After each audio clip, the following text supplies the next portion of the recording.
Greetings, Talbar. Let's look at Grotmus calendar number 3, and we are presented with the detachment called the Warrior Bioform Onslaught, which is a really cool detachment, and I'm actually kind of happy for the Tyranid players because finally they get to run an army of potentially just loads of Tyranid warriors, and I think that's pretty cool. Now, the detachment rule is leader beasts, so effectively Tyranid warriors and winged Tyranid prime units from your army have a 5+ invulnerable save. So that's across the board, and melee shooting, they just get a 5+ invulnerable save, which is much needed defense for our warrior brothers. Now, the other stipulation is that Tyranid warriors with ranged weapons and Tyranid warriors with melee weapons gain battle line, and they also increase their OC to 3. Now, that's a nice little quality of life change because usually you need mass bodies to put mass OC on objective, and if you're kind of like bigger creatures, when tiptoeing onto an objective, especially ones that have got part of the objective that can be hauled from behind a ruin, you're not really putting much OC on there.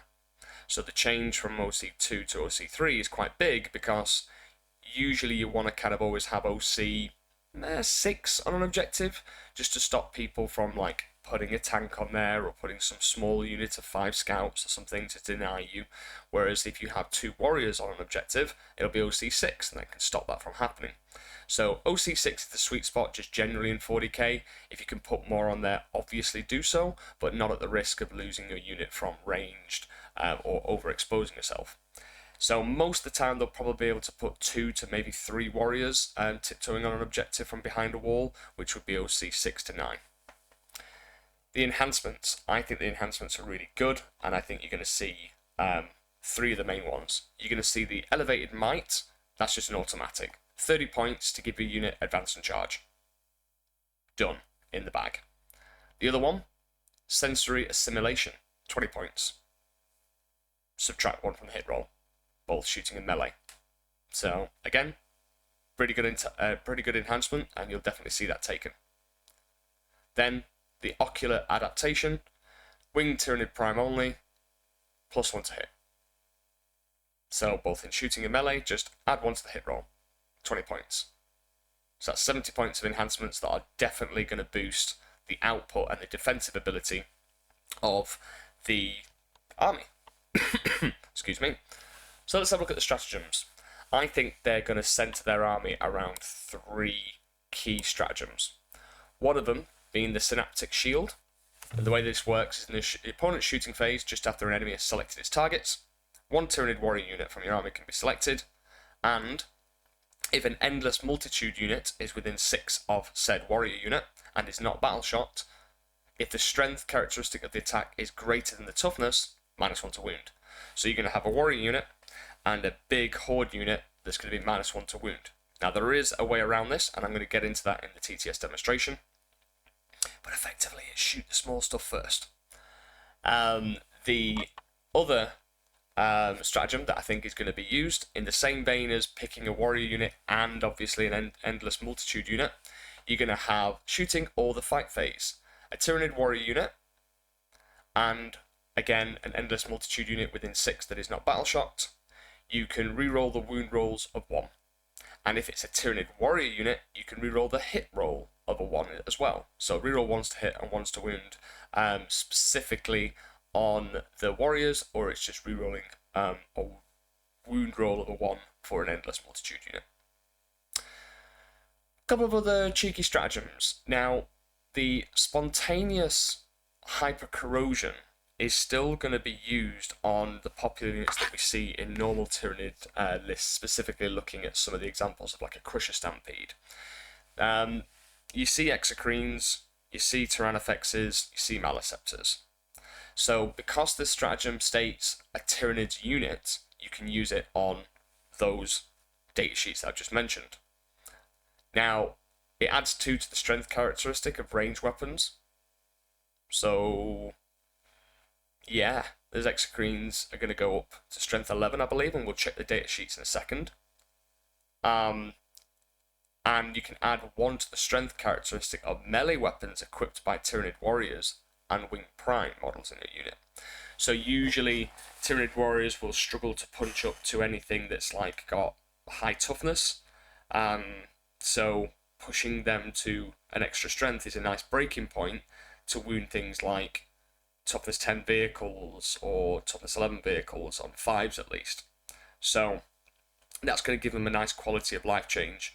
But what's quite scary is they're still going to take some of these long range data sheets like the exocrines, like the Tyranids, and be able to suddenly be stronger than they already were.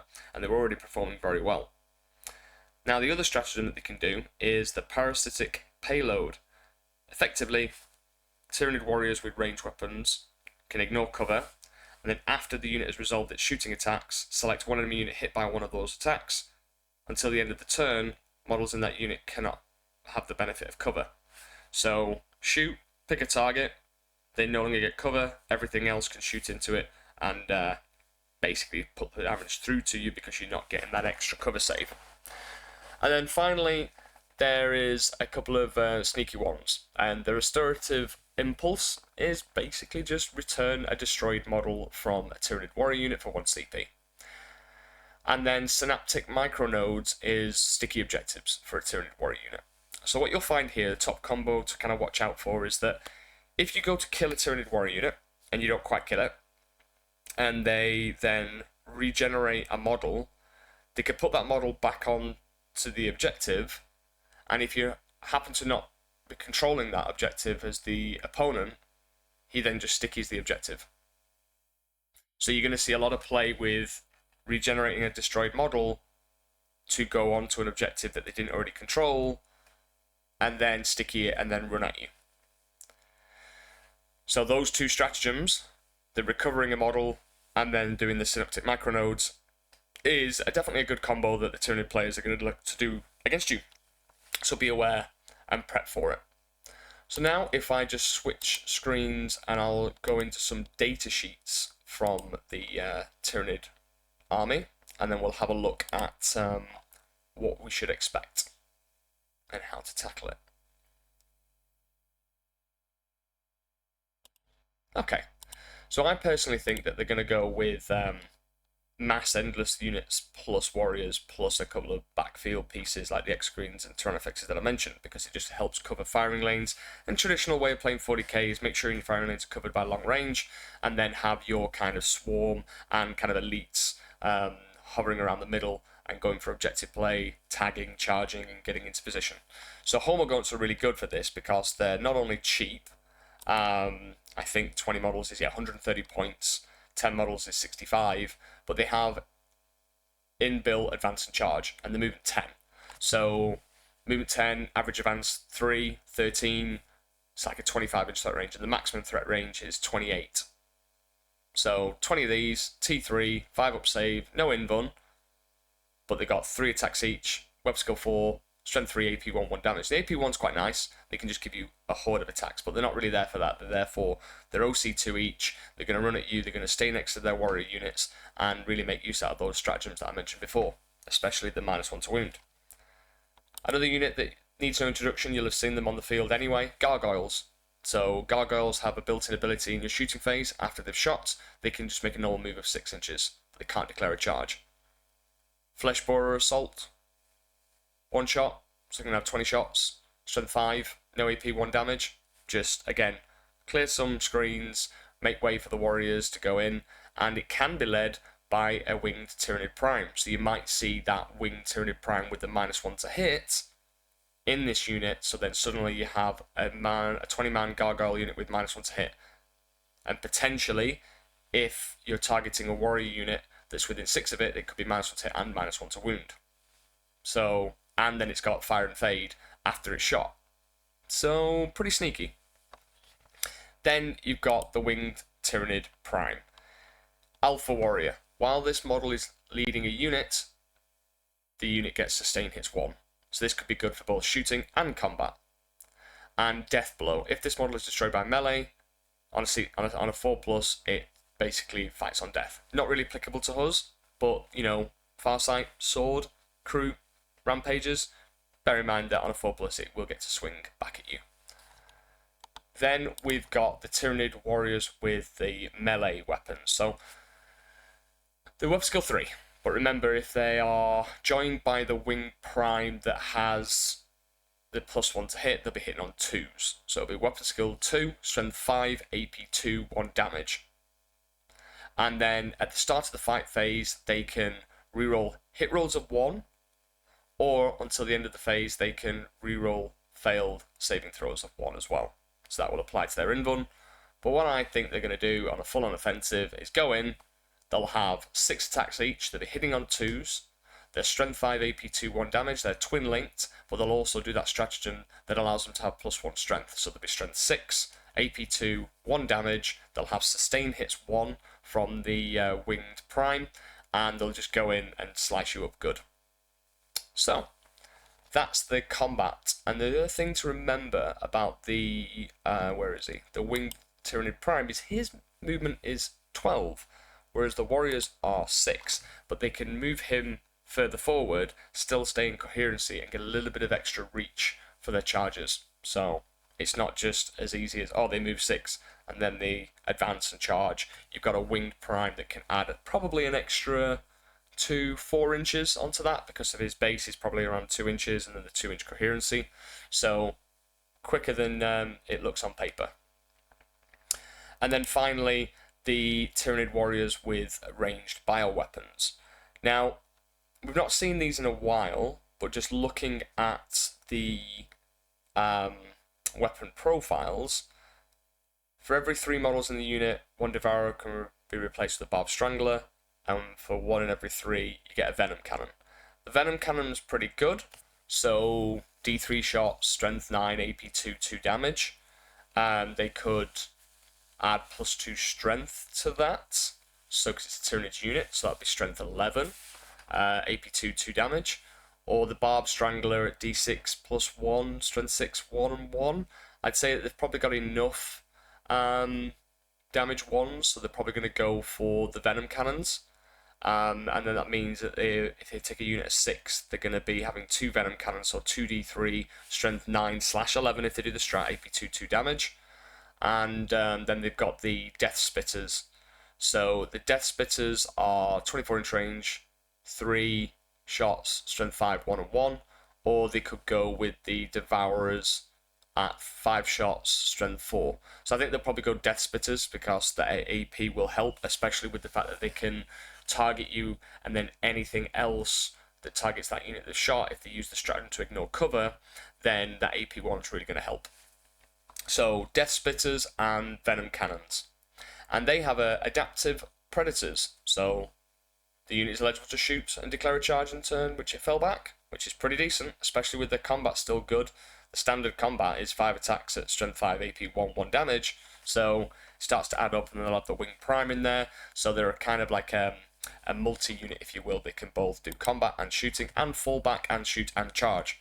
So warriors for days, lots of little synergy within the stratagems, and then obviously lots of little synergy with the endless multitude units. Now, the other thing is let me have a look at the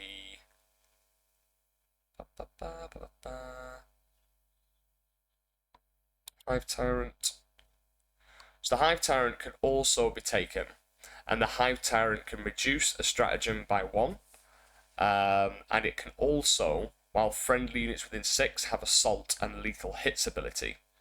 So what I think you'll see is you'll have a Hive Tyrant that will not only grant assault for the Tyranid warriors with the Venom Cannons and the Death Spitters, it'll be joined by a winged prime, so they'll have sustain hits, and they'll have lethal hits and assault.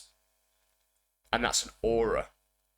So they'll have this Hive Tyrant giving an aura to all of these shooting warrior units that can assault, lethal, sustain. So imagine 3 shooting bricks with winged primes, all have sustain hits 1, and then they'll have lethals, and they'll have assault. That's just an option.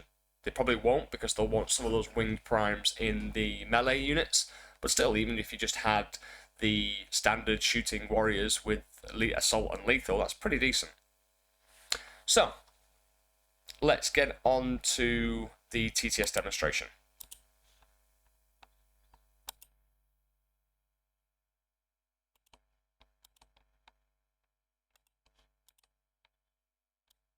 adjust my screen.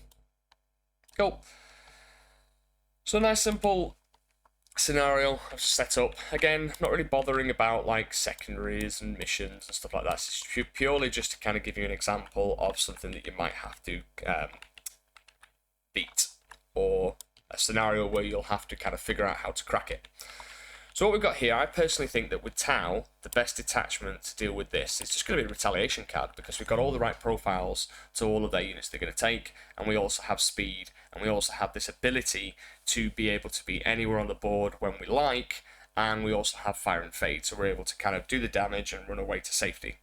So here, what I can see happening if we didn't know what to do and how to do it versus this particular new Tyranid detachment is that you look here and think, okay, well, I need to clear this unit on an objective here, I'd like to clear this unit here, and this is quite a big problem to deal with. So let's assume that this is Tyranid's push and it's our turn 2, for example, okay? Now, what we might be inclined to do, I've got my Enforcer here with the Plasma Fire Knife unit. At the end of their fight phase, I'm just going to like kind of pick it up, and I can be like, okay, cool, I can create a tight angle here, and I can shoot the Warrior unit. Brilliant. Okay, so I can kind of set that up there. I can move my Fire Warriors in a kind of like a screen thing, so let's just assume that I've kind of like done the screen. Happy days. Alright. So, protecting my Fire Knife team, I'm going to guide with the stealth. Alright, and then just in case something goes horribly wrong, I'm going to have my Vespid also be a screen. Alright.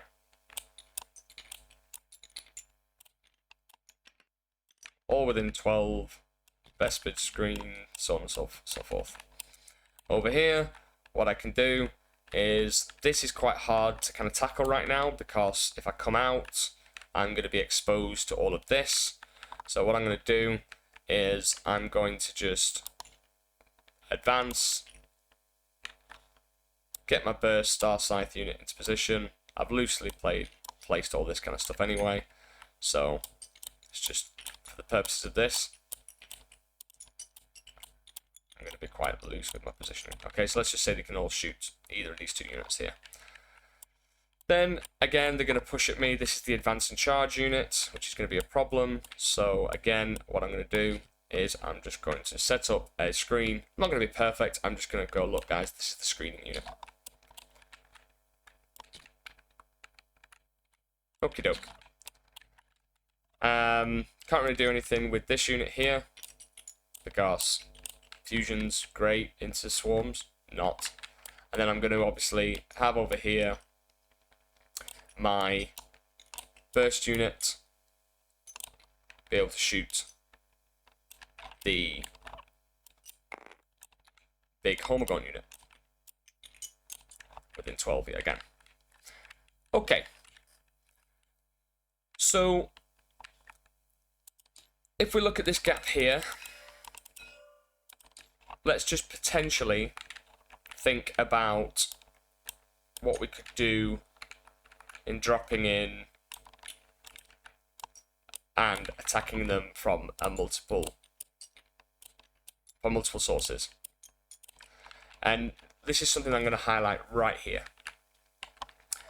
The 3-inch deep strike, let's just go with a flamer unit. Okay.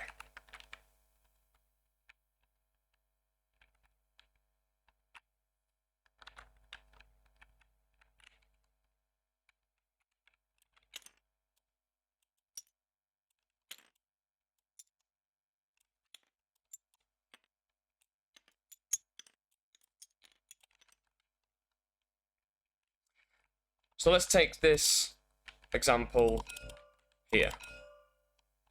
Now,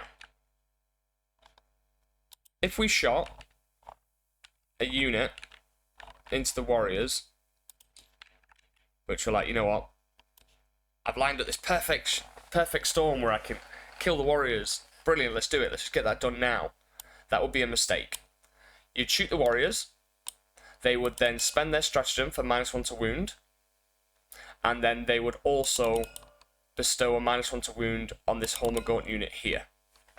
So if I just show you this Flamer unit that's doing 10d6, because I've given 3-star Scythe with Flamers, and then an Enforcer Commander with 4 Flamers, 10d6, so that's 45. Okay. Strength 5, because I'm +1 strength within 12, and I'm +1 AP. I'm ignoring cover. So it would be 3s.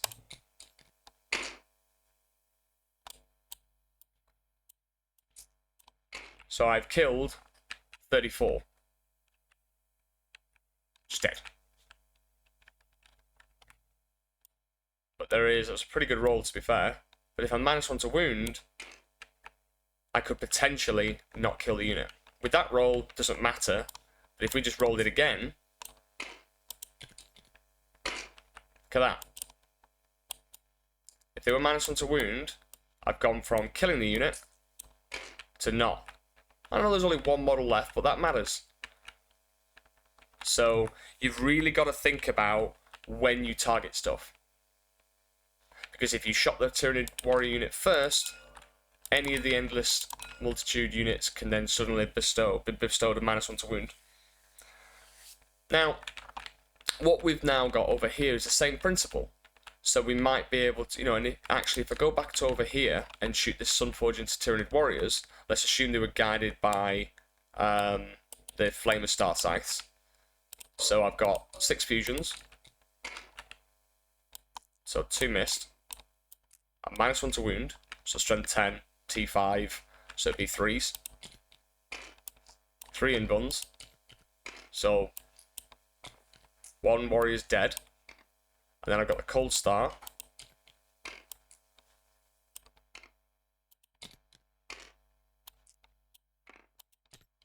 So I killed 2 warriors. Oh, I need to roll that one actually.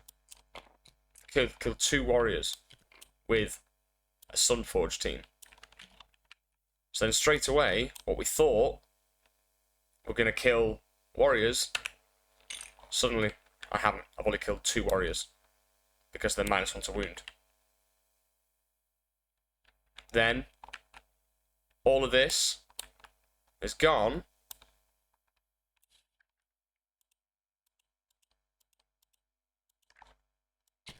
If you'd have targeted it first. Potentially not if you'd have targeted the warriors unit first. So make sure you are targeting the endless multitude units first before you select the Tyranid warrior unit to stop them from having that -1 to wound. Okay. And then the burst unit shoots in. Let's just assume a stealth unit has come in and guided them, and you've got, but they remember they're -1 to wound. So I've got 24 burst cannon shots, rerolling 1s. There's 4 1s there. Actually, I can't remember. I'm going to roll it again. Let's do this properly. Okay. Roll the 1s. Strength 6. -1 to wound if I'm greater than strength, which I am, so 4s. Rerolling 1s. AP 1s, ignoring cover. 3, 2 more warriors gone.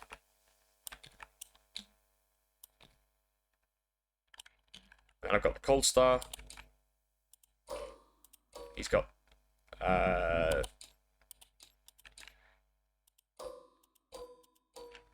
he's got 2 burst cannons.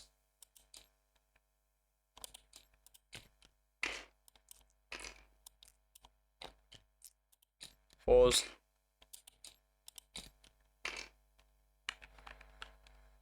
AP1. So another one gone. He's got his high output burst.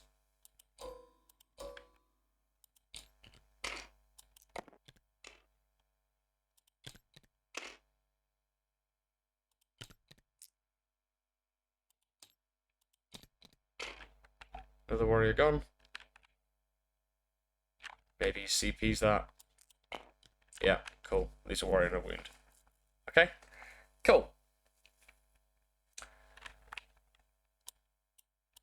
So that's just demonstrated how much it takes to actually kill one of these warrior units. And to be fair, with the cyclic as well, which I forgot to fight, it probably kills that. So it's taken me a Sunforge team and a Burst team.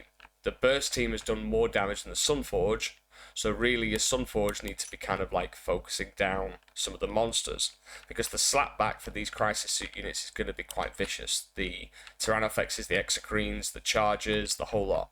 So my top tip is that the Burst Starside team is going to be fantastic into all profiles. Great at dealing with the Endless Multitude units, so the Hormagaunts and Gaunts and winged gargoyles. They're going to be great into warriors, because if they don't do the -1 to wound, you'll be winning on 3s. And it's just weight of shots. And then the Sunforge are still going to go into things like the Tyrannofexes and Exocrines. Now, over here, it's the same principle, guys. It's just, you've got to think about, okay, if I targeted these warrior units here, yeah, and go, right, I want to kill this unit with my finite team, and you know, the reason I've chosen the finite plasma team is if I did the sustain hits stratagem, the Shas'O Arachon, I've got 6 plasma shots from the unit and 3 from my commander. So what I'm going to do is I do my commander first, all rerolls. I might as well fish for 6s because he hits on 2s. I get 2 extra. It's quite unlucky that I rolled a 1, but that's the gambling side of things. So then strength 8, rerolling 1s, wound from stealth suits, nothing, okay. 2 invuns, okay. Bossed it. Plasmas from the Crisis team, I'm just going to re-roll it all because I'm getting greedy. 3 more. 3s, rerolling 1s because he's already done the -1 to wound over there. Okay, invuns. 1, 2, 3, 4, 5, 6, 7, 8. Okay. So 1, 2, 3, 4, 5, 6, and kills that wing prime. So you killed that unit. That was quite lucky. But again, 5 up invuns can swing. So, but because I've targeted them, what they'll do is they'll just make this unit -1 to wound. So then when I'm shooting this entire Starside Burst Cold Star unit into it, with -1 to wound, I might not kill the unit and then they'll get primary. So, let's just see. This is when I'll roll these dice and I will actually kill it, but let's just say -1 to wound. Guided by another stealth somewhere. There was 5 ones. Oh, God damn it. Keep doing that, keep pressing the wrong button.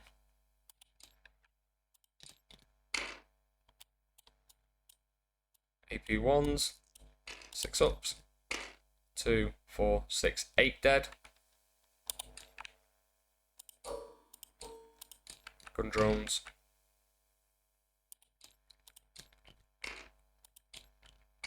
10 dead.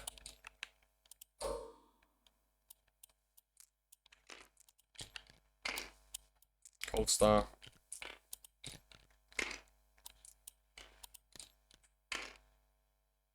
16 dead. So, you've got to think about it in terms of, without their -1 to wound, they definitely die. But if you shoot a warrior unit and first, and they proc the -1 to wound, it can keep one of these big units alive, which is something that you cannot afford. So always target the small gribbly stuff first, rather than going gung-ho and trying to kill the warrior unit first, because you can always then, you know, deal with them later in your activations. Now the other thing is, when they're shooting, so an Exocrine has, you know, 2 shots, doesn't need to be +2 to strength here, so we'll do it over here. So this is normally the Exocrine is strength 8. So it's going to shoot into these Crisis Suits down there with the Burst Star Scythe unit.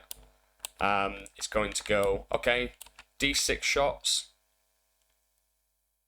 D6 +3.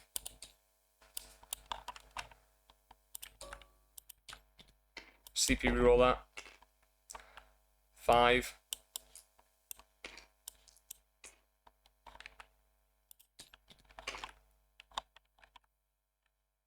Twos.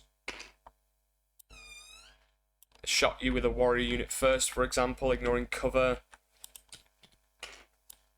3, so it's AP 3, so 1, 2, 2.5 crisis suits just dead by that X screen, and then the warrior shooting in would have killed the other one anyway. So if they shoot you with a warrior unit with the venom cannons, ignore your cover, and then shoot you with the exocrine, it gets real nasty. AP 3, strength 10, that's the good breaking point. So as long as you can mitigate what is shooting you, and the big monsters, yes, they can have assault from the Hive Tyrant, but with Retcad, you could choose to like fire and fade, for example. So you could go in, shoot an endless horde unit, and then fire and fade away. Same over here. I could shoot, I could fire and choose this unit to fire and fade away, and then I'm not getting shot by any of the big beasts that are waiting for me to expose myself. Same with over here. You could potentially fire and fade there if that's the right target. So you're able to go in on one flank, screen on one, kill the center, pick firing lanes, and then fire and fade. So I think Retcad's got the best tools to deal with the Tyranid warriors, the new detachment. So key thing to take away, and I know it's a very basic demonstration, but that's the whole point of what I'm doing, to keep it short and simple, is to shoot small gribblies first, respect their shooting angles from their exocrines and the Tyrannofexes, because with that stratagem, and then the layering of ignoring cover, and then picking apart the warriors later, but screening out against their advancing and charging. And trust me, an entire army advancing and charging, they can just clog you up, especially with the Homogaunts. So kill gribblies first, and then focus down warriors later. Hopefully it's been really useful for you, and I will get on to doing the day 4 calendar as soon as I can. Thanks very much. And remember, before I go, if you want to end up joining our Discord, please click on the link below in the description. You will be invited to a page that will give you multiple of options. One, joining the free Discord, and then obviously you've got the paid subscription side of things, which is both the Pathfinder, the Shas'O, and the Shas'O. Each offer you a different level of assistance, and they're all aimed to give you the best tools you can to be the best general. We do live webinars. We also go through lists every 2 weeks with the Shas'O. And then the Shas'O, we go through, bettering the meta, and we also have a tournament review folder where you can look and see all the tournaments that I've been to, and I've given a review on the Coventry, WCW, and also I'm literally halfway through the Leicester review as well. So there's plenty going on, and it is definitely a great place to be. So hopefully you will check out the links below and see you on the other side. Thank you very much. Take care.